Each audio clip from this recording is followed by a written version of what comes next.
every night nung nangyari, para siyang nightmare sa akin. Ang dami kong what if eh. Yung iniisip ko na hindi na ako makakahanap ng trabaho. Ano mangyayari sa akin? Kasi ako lang din naman inaasahan sa akin. Ako po si Joselito Rico from Zambales at nag-i-stay po ngayon sa Valenzuela.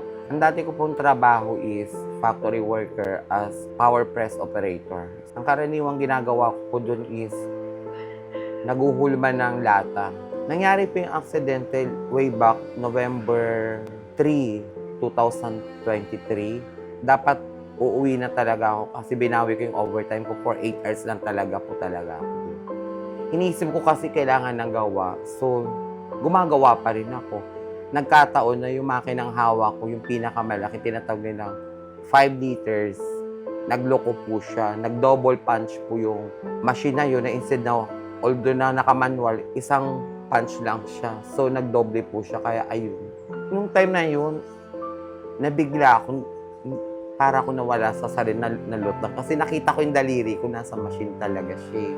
Hindi ko akalahin na naputol talaga. Tapos nagulat na lang ako, bigla may dugo na lang na dumadaloy sa makina. Yung isa nakita okay naman, hindi naman siya totally mapuputol ng kalahati kasi hindi apektado yung buto na magkukos daw po ng cancer. Kaso yung isa sabi ng doktor, kailangan talaga putulin ng kalahati kasi pag di pinutol, may apektadong buto na naka-indicate dito or part siya dito. So, pag di siya pinutol ng kalahati, baka babalik lang din ako at mag-cause nga daw po ng cancer. Sa una po, ang hirap eh kasi sa ano pa lang, sa paggagamot eh, kung paano mo siya linisin, lalo right-handed din ako. Doon ako nahirapan pati yung sa gawain bahay, paglalaba. Kasi konting tama or masagi lang ng konti, dumudugo siya. Masakit eh. Kaya kailangan, yung pag-a-adjust talaga, gagawin mo. Halos isang taon po talaga ako nagpagaling kasi hindi naman siya sugat lang na basta-basta eh. Lalo sa trabaho, hindi ka rin naman basta-basta rin natatanggap. Lalo pag medyo, alam nilang, yung katawan mo, bawas na. Lalo sa parte ng katawan, importante din yung kamay kasi yun yung kumikilos. Kaya laking pasasalamat ko talaga kay ECC dahil may mga programa silang naibibigay sa kagaya ko na akala mo wala nang bukas, nawawala ng mga chance, opportunity at pag-asa pero hindi. Si ECC din po tumulong sa akin para makahanap din po ng panibagong trabaho. Sinabihan ako, ito yung apply mo. Kung ayaw mo, may mga optional sila. Ayun nga po, thankful kasi okay naman po yung naging flow nung binigay na opportunity sa akin. Malaking tulong po siya kasi hindi lahat naman ng mga na-accident may pagkakataon na nabibigyan ng ganun. Lalo yung 10,000 na financial, malaking bagay na rin. Sa pang-araw-araw na gastusin, tapos yung pagpapatherapy kasi dati hindi ko ito nagagalaw, nakaganyan lang. Hindi ko siya nai-stress na gaganito.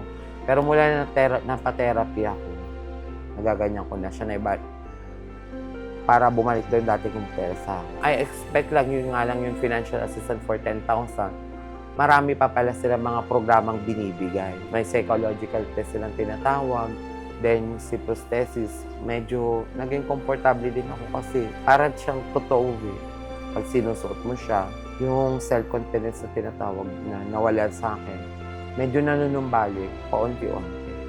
Bukod pa dun sa tatlong naibigay nila ng tulong, meron pa po silang tinatawag livelihood program na binibigay sa mga kagaya ko. Yun po yung mamimili ka kung anong business yung gusto mong umpisahan. Siyempre, ma'am, natuwa ako kahit papano kasi ang laking bagay yun. Hindi mo nakakalaan, ang dami na naibigay niya, tapos bibigyan ka pa ng ganong klaseng support or tulong. Kaya thankful po talaga ako na nakilala ko si ECC. Kaya maraming salamat ECC sa mga binigay niyo po sa akin na tulong. Hindi lang financial at kundi pati sa lahat po. Thank you po talaga ECC. Ako po si Joselito Rico na aksidente sa trabaho, naputulan ng 2 daliri. Nakabangon sa tulong ng ECC.